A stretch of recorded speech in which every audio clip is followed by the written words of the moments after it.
Hello everyone, welcome to Scott's Honest Review. So today we are going to be reviewing the Himalaya, I can't pronounce that, Botanique. I really am bad at pronouncing things. But anyway, it's supposed to be all natural, fluoride free, SLS free, which I don't know what that is, gluten free, triclosan free, don't know what that is, carrageenan free, don't know what that is.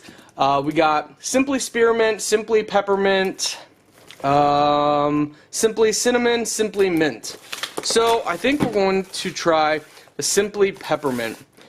Comes in this nice little box here. So I'm going to be very curious to try this and see how I like it.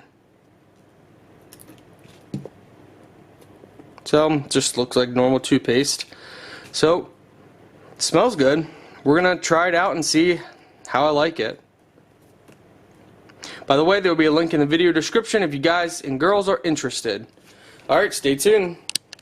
Alright, so with my final update, I'm happy to say that I actually do like the toothpaste a lot.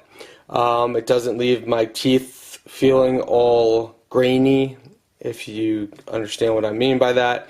So, you know, my teeth feel clean, my mouth feels clean. I give it, I mean, at least an 8 out of 10 for right now. We'll see how long, you know, we'll just see how long a tube lasts and if it stays that way. If not, I'll update the video in a couple months. Thanks for watching. Link to my video description if you're interested.